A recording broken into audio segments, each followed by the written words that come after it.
Al-Fatihah. A'udzubillahi minasyaitonirrajim. Bismillahirrahmanirrahim. Alhamdulillahirabbil alamin. Arrahmanirrahim. Maliki yaumiddin. Iyyaka na'budu wa iyyaka nasta'in. Ihdinas siratal mustaqim. Shiratal ladzina an'amta 'alaihim ghairil maghdubi 'alaihim waladdallin. Rabbi ighfirli wa li walidayya. Amin. Bismillahirrahmanirrahim. Faslun utawi iki iku ana fasal suwiji. Furudul wudu'i utawi pira-pira fardune wudu iku sitatun ana 6. Jadi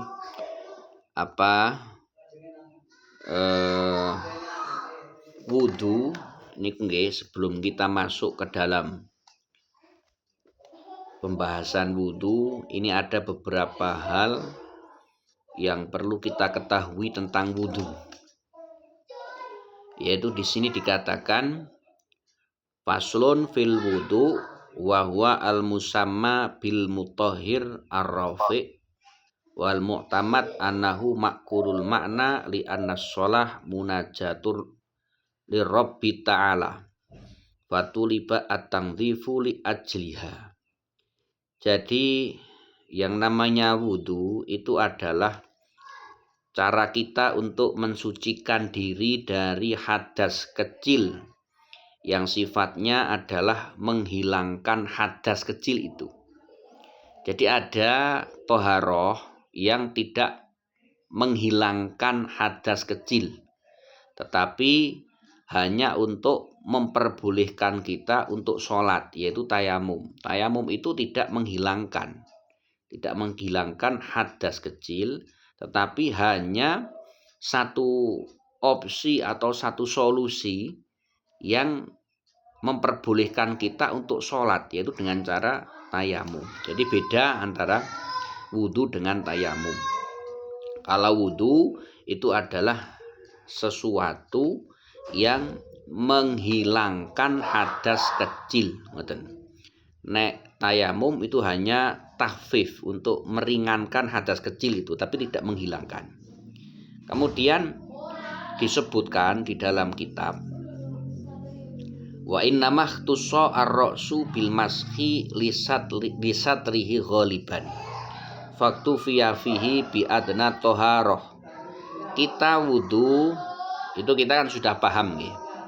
Sudah paham bagaimana tentang wudu itu. Nah, di sini disebutkan kenapa kepala itu hanya diusap saja, tidak dibasuh. Alasannya adalah lisatrihi ghaliban. Karena kepala itu biasa ditutupi. Kepala itu biasa ditutupi. Maka dicukupkan tidak usah dibasuh, tetapi diusap saja kepala. Jadi umumnya ditutupi itu bagi perempuan jelas karena pakai kerudung secara syariat. Kemudian bagi laki-laki itu disunahkan pakai penutup kepala di dalam keadaan semua keadaannya. Jadi misalnya dia keluar dari rumah, kemudian dia ngaji, maupun dia itu pekerjaan dan sebagainya, melakukan kegiatan aktivitas di luar outdoor, itu laki-laki disunahkan memakai penutup kepala. Itu laki-laki. Maka di sini dikatakan umume kalau kepala itu ditutup. Maka karena sifat keumuman kepala itu biasanya ditutup, maka dicukupkan tidak usah atau tidak wajib dibasuh, tapi hanya diusap saja. Diusap saja itu bisa atau diperbolehkan di bagian manapun, yang terpenting kepala, tidak harus merata. Yang penting ada sebagian kepala yang diusap. Kepala itu karena lisatrihi ghaliban. Wa khussat al-ardo al-arba'ah bidzalik li annaha mahalu iktisabil khotoya. Kemudian anggota wudu yang 4. Yang 4 ini berarti wajah, kemudian tangan, wajah, tangan, kemudian kaki dan tartib 4, 4. Ini karena mahalu iktisabil khotoya, tempat kita itu tempat, artinya anggota tubuh yang 4 itu adalah tempat melakukan dosa atau alat anggota tubuh yang paling banyak melakukan dosa. Contoh wajah. Wajah itu ada mata. Dengan mata seseorang ini biasanya melakukan kemaksiatan dimulai dari matanya. Dia melihat, misalnya muncul perbuatan pencurian. Dia bisa mencuri itu pertama kali karena dia bisa melihat sesuatu, ada celah, ada sesuatu yang berharga, kemudian muncul inspirasi untuk mencuri dan sebagainya. Mata pertama kali, dan mata itu tempatnya adalah di wajah. Kemudian selain mata juga ada mulut. Mulut ini adalah tempat maksiat yang paling banyak. Seseorang dia berkomentar, berkata sesuka hatinya. Akhirnya dia perkataannya nabrak syariat. Perkataannya ini dia sering membahas kejelekan orang lain, meremehkan orang lain. Perkataannya sering berbohong dan sebagainya. Nah, maka wajah adalah merupakan anggota tubuh manusia yang paling banyak dosa. Karena ada mata, ada mulut, kemudian juga ada kuping. Kuping ini kan termasuk sebagian dari wajah, walaupun tidak wajib dibasuh, tapi nyerempet wajah. Karena seseorang dia ketika berwudu harus bagian kuping bagian mriki kuping ini harus ikut dibasuh. Seseorang dengan kupingnya dia mendengarkan sesuatu yang menjadikan dia ingin melakukan kemaksiatan.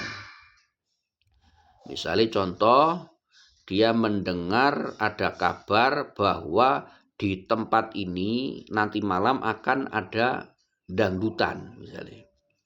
Atau akan ada salehu misalnya.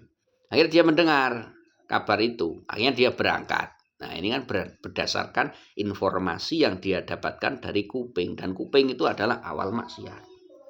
Kuping, mata, mulut, hidung. Hidung itu juga merupakan anggota tubuh yang bisa melakukan maksiat hidung. Contoh, seorang perempuan dia memakai wangi-wangian yang over, sehingga karena dia wangi-wangiannya over, laki-laki tertarik karena mencium aroma yang begitu semerbak.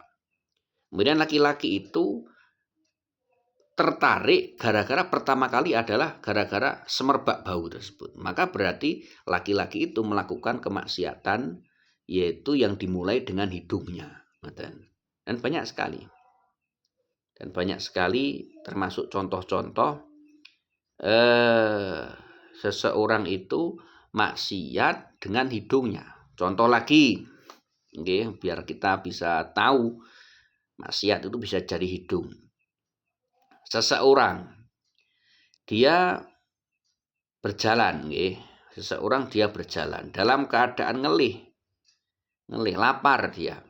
Kemudian dari hidungnya mencium bau masakan yang enak. Misalnya contoh sing gampang saya contohkan roti lah. Dia mampu roti enak. Nah, kemudian dia noleh, tidak ada orang. Akhirnya roti itu dia ambil. Nah, pertama kali dia melakukan pencurian itu karena hidungnya mencium bau yang enak. Kemudian dia memang sudah punya watak untuk mencuri, kemudian melakukan aksinya. Itu dimulai dari hidung, bisa jadi, dan sebagainya. Nah, maka yang pertama kali dibasuh adalah wajah sebagai rukun wudu yang kedua. Yang pertama kan niat, yang kedua wajah. Karena anggota-anggota itu adalah yang dibasuh itu adalah anggota yang biasa melakukan maksiatan. Wajah, kemudian tangan. Tangan maklumlah, jelas lah. Yang namanya tangan ini adalah anggota yang sering melakukan kemaksiatan. Tangan, kemudian kaki. Maka ketika kita berwudu, anggota-anggota itu wajib kita basuh karena memang sangat-sangat sering untuk melakukan kemaksiatan. Auli anna Adam masya ila syajarah birijlaiha. Atau karena alasan bahwa Nabi Adam, jadi alasan yang kedua. Nabi Adam dulu ketika Nabi Adam berada di surga, Nabi Adam itu dilarang untuk mendekati salah satu pepohonan. Tidak disebutkan di dalam Quran itu pohon apa. Wala taqraba hadhihi syajarata fatakuna minadh dhalimin. Dawe Gusti Allah. Wala taqraba hadhihi syajarah. Jangan engkau mendekati pohon ini. Jadi di dalam Quran itu hanya disebutkan jangan engkau mendekati pohon ini. Nah, di dalam redaksi Quran maupun keterangan-keterangan hadis itu tidak disebut. Itu pohon apa? Tidak disebut. Maka para ulama lebih mengedepankan sifat kehati-hatiannya. Jadi tidak usah disebut itu pohon apa. Pokoknya pohon. Tanaman. Jenis tanaman. Ada jenis tanaman yang Allah larang untuk didekati oleh Nabi Adam. Nah, Nabi Adam karena itu dilarang kemudian termakan oleh bujukan iblis. Akhirnya Nabi Adam itu berjalan mendekati pohon itu. Padahal mendekati saja dilarang. Nah, berjalan ini menggunakan kedua kaki. Maka kedua kaki wajib untuk dibasuh. Karena ada sejarah tadi. Watanawala minha biyadaihi. Kemudian Nabi Adam ini memetik buah dari pohon tersebut menggunakan kedua tangan. Jadi menggunakan kedua tangan. Wa akala minha bifamihi. Kemudian Nabi Adam memakan buah tersebut. Nah, makan ini kan menggunakan mulut. Dan mulut ini adalah merupakan anggota tubuh manusia yang posisinya berada di wajah. Maka sudah lengkap. Yaitu kedua kaki, kedua tangan, dan wajah. Melihat sejarah yang seperti tadi saya ungkapkan. Nabi Adam melakukan kesalahan dengan wasilah 3 hal tersebut. Tangan, kaki, wajah. Ini kemudian wajib untuk dibasuh. Wa massaroksahu warokuha. Tetapi Nabi Adam ketika mengambil buah, memetik buah tersebut, kepala Nabi Adam ini menyentuh dedaunan dari pohon yang dilarang tersebut. Akhirnya karena hanya menyentuh, nyerempet, godongi nyerempet datang mustokoni Nabi Adam. Akhirnya kepala itu hanya cukup diusap saja. Itu ada 2 versi keterangan. Alasan kenapa wudhu itu yang dibasuh adalah 3 anggota tadi, yaitu wajah, tangan, kaki, sedangkan kepala itu hanya diusap. Itu alasannya seperti tadi. Kemudian di sini juga disebut wa mujibuhu al hadas ma'al qiyam ila sholah wa nahwiha. Kemudian wudu, kapan kita wajib berwudu? Kadang ada pertanyaan seperti itu. Kapan kita wajib untuk berwudu? Nah, jawaban adalah yaitu qiyam ila sholah syartun fi fauriyatihi wa qita'ul hadas syartun fi sihatihi.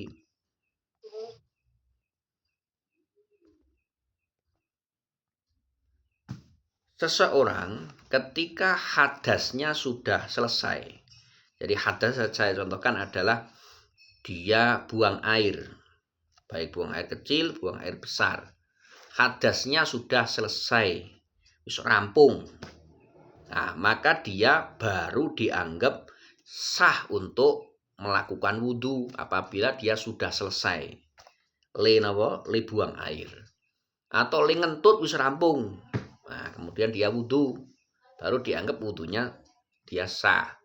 Atau dia menyentuh laki-laki yang tidak mahram. Contohnya suaminya. Nah, tangannya masih bergandengan tangan ngeten. Kok dia wudhu, maka wudhunya tidak sah. Nah, kalau sudah dilepas, nah baru wudhunya sah. Jadi, kapan wajib berwudhu? Nah, ini dibahas dulu. Dibahas sahnya wudhu itu apabila hadasnya sudah selesai. Kemudian wajibnya al-qiyam ila sholah. Ketika kita menghendaki melakukan sholat, maka wudhu itu baru wajib. Karena kita melakukan sholat itu wajib. Sholat itu istilahnya adalah wajib muasa. Wajib muasa ini pripun? Wajib muasa itu adalah kewajiban yang sifatnya tidak harus cepat-cepat. Contoh, sholat isya. Sholat isya. Sholat isya masuk waktu jam 7 kurang seperempat. Kemudian habis waktu isya jam 4:15 misalnya. Contoh jam 4:15. Karena waktu isya itu habis berarti menandakan masuk waktu subuh. Nah, berarti 4:15 kira-kira.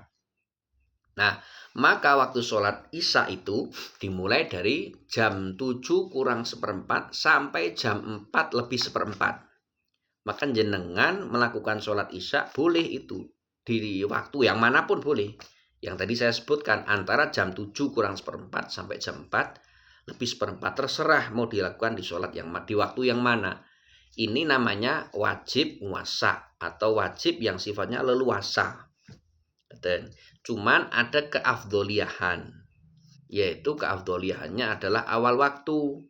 Semakin kita melakukan sholat tersebut berada di awal waktu, berarti kita semakin mendapatkan pahala yang lebih, mendapatkan fadilah keutamaan yang lebih. Ketika kita melakukan sholat isya jam 7, itu lebih baik daripada kita melakukan sholat isya jam 7:30 dan seterusnya. Nah, kewajiban berwudu itu adalah ketika kita menginginkan melakukan sholat. Jadi misalnya jam 7 kita mau sholat padahal kita tidak punya wudu, maka wajib berwudu saat itu jam 7. Kita ingin sholat isya jam 2 malam karena lupa misalnya.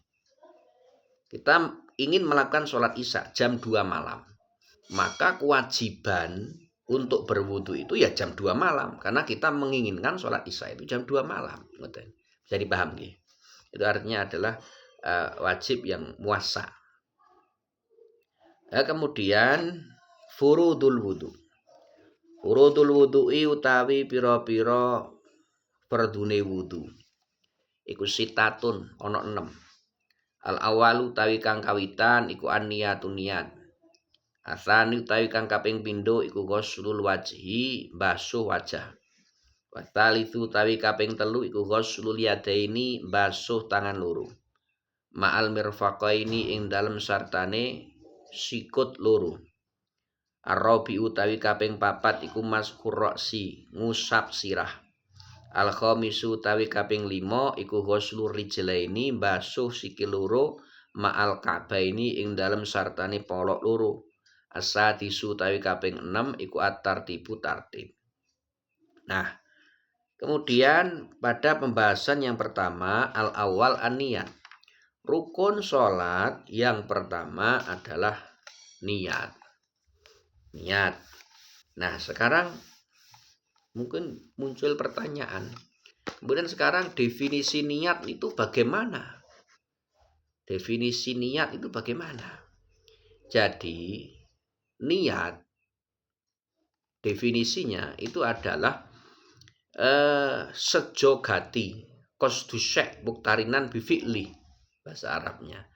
qasdus syai', kita punya rencana yang matang untuk melakukan sesuatu, namanya adalah qasdus syai' atau niat, yaitu yang dibarengkan dengan awal kewajiban tersebut. Kalau kita realisasikan di dalam berwudu, ketika kita berwudu, niat itu adalah kita sebut di dalam hati ketika kita membasuh wajah. Jadi niat itu di dalam hati, nggih. Niat itu di dalam hati. Adapun yang dilafatkan nawaitul wudu'a li raf'il hadasil asghari fardhonillahi ta'ala, itu sunnah dan bukan niat. Karena tidak, definisinya itu di dalam hati. Qasdus syai' itu di dalam hati. Niat di dalam hati. Kemudian yang dilafatkan, contoh tadi saya sampaikan, nawaitul wudu'a li raf'il hadasil asghari ila akhirih, itu adalah melafatkan niat. Bukan niat, tapi melafatkan niat. Niat diucapkan. Jadi niatnya di dalam hati, itu wajib di dalam hatinya, tapi diucapkannya sunnah.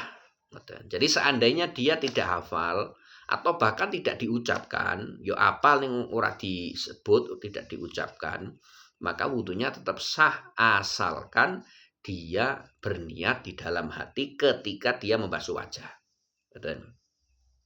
Maka niat menjadi rukun pertama dari wudu. Rukun pertama dari wudu, kapan kita harus niat? Nah, niat itu harus ada ketika kita melakukan kewajiban yang pertama atau rukun yang pertama, rukun yang sifatnya adalah lahiriah. Kalau kita terapkan di dalam wudu, berarti ketika kita membasuh wajah. Jadi ketika kita membasuh wajah, ini air misalnya contoh, ini air, kemudian ketika kita membasuh wajah, ngeten, biur ngeten, niki seketika kita harus di dalam hati niat ingsun wudu. Cekap seperti itu, cukup. Niat ingsun wudu di dalam hati, cukup itu, kalimat itu. Niat ingsun wudu, ngeten, cukup. Mengambil air, kemudian biur, niat ingsun wudu. Senajan tidak dilafatkan, tidak disebut dengan ungkapan kata-kata, tidak masalah, tetap sah. Yang penting di dalam hati kita, ojo sampai mikir yang lain ketika kita membasuh wajah itu. Harus kelingan arak wudu. Biur, niat ingsun wudu, biur. Setelah kita selesai, artinya setelah kita niatkan di dalam hati ketika membasuh wajah, kemudian kita tidak teringat dengan niat itu, sekalian werna-werna kok kayak pikiran misalnya, maka wudunya sudah sah karena kita sudah menerapkan niat pada tempatnya, yaitu awalu huslisya, kawitan atau awal kita membasuh wajah. Biur niat ingsun wudu, won ngaten mawon. Lotro nami nggih, syarati lotro. Itu sudah dianggap sah. Qala al-Fasni, innama tusabu at-takalif asy-syar'iyyah al-badaniyah aqwaluha wa af'aluha as-sadirah minal mu'minin idza kanat biniyatin. Didawuhkan secara fikih oleh Imam Al-Fasni. Imam Al-Fasni dawuh, yaitu taklif syar'i, ibadah-ibadah syar'iyah, yaitu ucapan maupun perbuatan, itu akan dianggap, artinya akan ditulis sebagai pahala apabila dengan niat. Nah, tidak dengan niat maka tidak akan ditulis sebagai ibadah. Contoh, iktikaf. Iktikaf itu kan kita berdiam diri di masjid. Hanya berdiam diri di masjid. Itu akan dicatat sebagai iktikaf, yang artinya akan mendapatkan pahala iktikaf kapan itu diniati. Jenengan misalnya acara fatayat di masjid, Tapi di hati tidak meniatkan apapun, tidak meniatkan iktikaf. Pokoknya niat ingsun melu kegiatan fatayat, jagong mulai jam 1 sampai jam setengah 5 misalnya. Jenengan tidak terbesit niat iktikaf, maka jenengan tidak akan mendapatkan pahala iktikaf. Tapi ketika panjenengan masuk ke masjid untuk mengambil barang, misalnya masuk ke masjid, setelah mengambil barang, jenengan memeriksa barangnya itu, dilalah tas iki carry. Masuk ke masjid, terus jenengan duduk, begitu duduk jenengan langsung niat iktikaf, niat ingsun iktikaf. Masuk, kemudian jenengan di dalam hati niat iktikaf, kemudian tangan sambil buka tase, dicek kira-kira duwite ana sing kelong apa ora, kira-kira barang-barangnya dokumen dan sebagainya isih utuh apa ora. Setelah dipastikan itu utuh semua, kemudian tas ditutup, lerek, kemudian tasnya dicangklong, jenengan metu. Hanya beberapa detik, misalnya contoh hanya setengah menit, maka jenengan sudah mendapatkan pahala iktikaf. Karena iktikafnya dianggap. Itu semuanya dengan niat. Contoh lagi, seseorang ketika dia itu mandi karena dia ingin melakukan pertemuan, contoh ajeng rapat fatayat, ajeng rapat fatayat, jenengan mandi dalam rangka untuk berangkat pertemuan fatayat. Niki kan disunahkan. Secara fikih kita itu disunahkan mandi apabila kita hendak pergi menuju kepada mahalun alladzi fihi istima'un nas, tempat berkumpulnya orang banyak.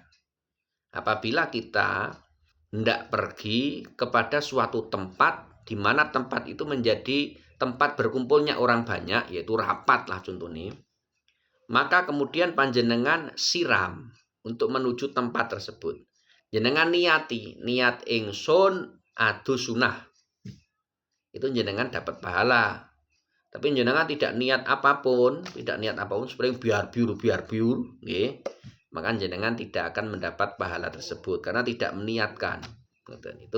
Itu niat, urgensi niat, pentingnya niat di dalam ibadah. Contoh lagi. Seorang wanita dalam keadaan Seorang wanita dalam keadaan suci, artinya tidak haid. Dia membaca surat Al-Ikhlas. Bismillahirrahmanirrahim. Qul huwallahu ahad, Allahus samad, lam yalid wa lam yulad wa lam yakul lahu kufuwan ahad. Dia membaca satu kali surat Al-Ikhlas. Ketika dia membaca, itu dia meniatkan untuk berzikir dalam rangka sebelum dia tidur. Karena memang sebelum tidur itu disunahkan untuk membaca surat Al-Ikhlas. Dia membaca. Tujuannya untuk zikir atau wirid sebelum tidur. Maka pahalanya adalah pahala zikir biasa. Pahalanya adalah pahala zikir biasa karena dia meniatkan untuk membaca zikir. Tapi beda kasusnya dengan orang tersebut hendak tidur di dalam hati saat membaca surat Al-Ikhlas, dia meniatkan membaca Al-Quran surat Al-Ikhlas. Dia membaca memang diniati maca Quran. Al-Ikhlas itu sebagian dari Quran. Bismillahirrahmanirrahim, sama bacaannya. Qul huwallahu ahad, Allahus samad, lam yalid wa lam yulad wa lam yakul lahu kufuwan ahad. Bacanya sama, yang beda niat. Yang tadi dia niatkan zikir, berarti pahalanya pahala zikir. Yang kedua, dia meniatkan membaca Quran, yaitu surat Al-Ikhlas. maka pahalanya lebih banyak karena dia niat membaca Quran. Jadi membaca surat kulhu diniati zikir dengan diniati membaca Quran, jelas pahalanya lebih besar meniatkan membaca Quran, jelas. Nanti efeknya bagaimana? Perbedaannya bagaimana? Perbedaannya yaitu ketika seorang wanita itu dalam keadaan haid. Seorang wanita dalam keadaan haid, dia ingin tidur. Kemudian membaca wiridnya, rutinitasnya yang berupa zikir. Dia meniatkan membaca zikir. Qul huwallahu ahad, Allahus samad, lam yalid walam yulad walam yakul lahu kufuwan ahad. Dia membaca itu. Tapi niatnya zikir dalam keadaan haid. Tidak masalah, tidak dosa. Karena dia membaca zikir dan meniatkan zikir. Nah, yang jadi masalah ketika dia haid, hendak tidur, membaca surat kulhu, tapi di dalam hati dia meniatkan membaca Quran. Tidak untuk zikir, tapi dia meniatkan di dalam hati membaca Quran, maka hukumnya haram. Jadi yang dibaca sama, keadaannya juga sama, yaitu dalam keadaan haid. Tapi yang satu meniatkan zikir, maka boleh. Yang satu meniatkan membaca Quran, maka haram. Bisa dipahami? Itu perbedaan niat. Kemudian contoh lagi. Jenengan misalnya contoh banyak zikir-zikir itu yang dibatasi dengan jumlah. Misalnya contoh ba'da sholat itu ada hadis kewarid, ada hadis menyebutkan kita ketika setelah sholat membaca subhanallah 33, alhamdulillah 33, Allahu akbar 33. Jika ditotal adalah 99. Kemudian ditutup dengan kalimat la ilaha illallah wahdahu la syarikalah lahul mulku wa lahul hamdu yuhyi wa yumit wa huwa ala kulli syai'in qadir. Barang siapa membaca itu yang nanti akan menjadi lengkap 100, maka dia akan di ngapura dosane walau kana mithla zabatil bahri. Walaupun dosa itu sebesar buih samudra, akan diampuni oleh Allah. Nah, ini panjenengan misalnya sudah 33, sudah membaca 33, alhamdulillah subhanallah 33. Tapi imamnya durung rampung. Terus jenengan menambah lagi. Menambah menjadi 45. Krono barengi imam. Ngenteni imam rampung limaca subhanallah. Jika jenengan di dalam membaca subhanallah yang menambahi dari bilangan 33, itu jenengan kok meniatkan wirid yang lain. Artinya tidak menambah yang 33, pokoknya wiridan sing liya. Walaupun sama-sama membaca subhanallah, maka tetap dicatat oleh malaikat jenengan 33. Kan 33 ini sesuai hadis.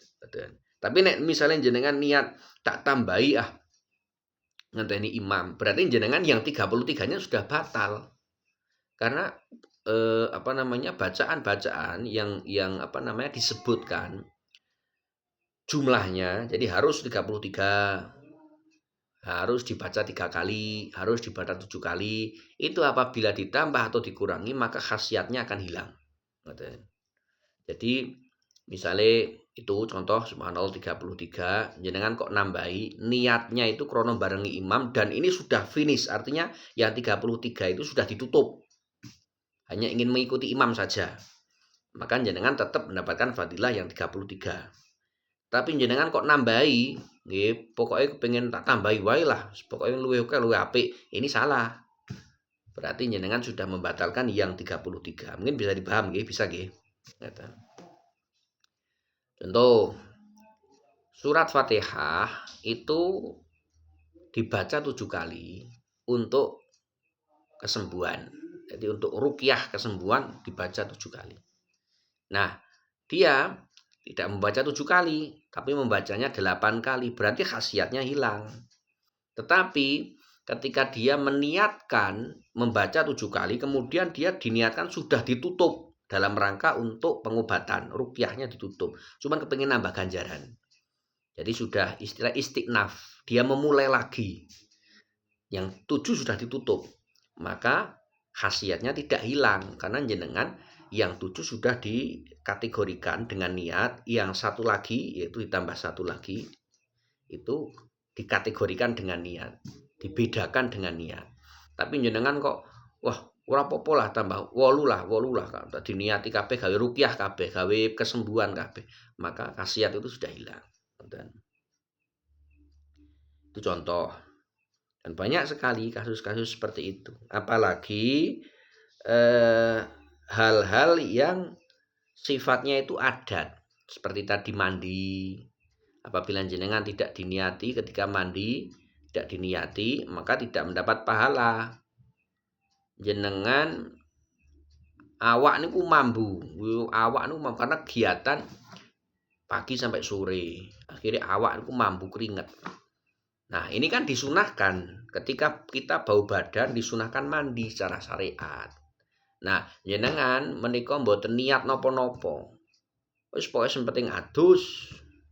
Akhirnya dia mandi untuk menghilangkan bau badan, maka tidak mendapat pahala. Beda lagi ketika kita bau badan kemudian kelingan, kuwi dawuhe Gusti Allah sunah.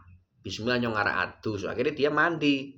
Tujuannya karena dia melihat sisi syariatnya, yaitu hukumnya sunnah, maka dia mendapatkan pahala. Jadi seperti itulah. Maka ada sering disebut, ada makalah ulama, naumul alimi ibadah. Tidurnya seorang alim, tidurnya seorang ulama itu ibadah. Kenapa? Karena dia meniatkan. Kalau orang awam masih penting turu, ngoten.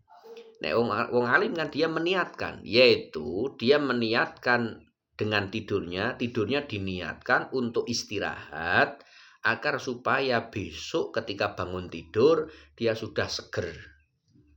Ketika dia mau sholat subuh orang ngantuk. Ketika dia bekerja sudah fit, wis ora kesel dan sebagainya. Maka dengan niat-niat seperti itu, nanti sesuatu yang seharusnya itu dianggap sebagai perkara yang mubah, maka akan menjadi ibadah. Makan contohnya. Makan nek piyambak tidak meniatkan apa-apa, pokoknya ngelih makan, dan seterusnya. Kepingin makan, maka makan tidak akan bernilai ibadah. Tapi ketika dia makan, di dalam hatinya dia niatkan bismillah, niat ingsun makan ben diparingi awak sehat, awak kuat. Nek awak sehat, awak kuat, ngibadah kuat, nyambut gawe kuat dan sebagainya. Diniati seperti itu, maka makannya dia ini akan mendapatkan pahala. Karena dia sudah meniatkan niat yang baik. Nah, itu seperti itu. Maka perlu sekali pembahasan niat itu memang perlu dibahas yang jauh. Termasuk jenengan ketika berkhidmah di Fatayat misalnya. Wis pokoke kumpul tok ngono kuwi misale dia tidak punya niat apapun, wis pokoke enggak ono undangan mangkat terus ora niat apa-apa. Maka ya mungkin tetap mendapat pahala nggih. Mendapatkan pahala silaturahim dan sebagainya. Tapi pahala itu kurang sempurna karena niatnya kurang sempurna. Misalnya contoh, jenengan di Fatayat misalnya punya program yaitu program untuk kesejahteraan keluarga, misalnya contoh kesejahteraan keluarga. Kemudian jenengan meniatkan agar supaya orang-orang yang belum tersentuh edukasi tentang keluarga itu bisa memahami tentang hukum yang benar, bagaimana tata kelola manajemen keluarga misalnya, agar orang-orang itu teredukasi. Jenengan kemudian niat seperti itu dalam hati, maka jenengan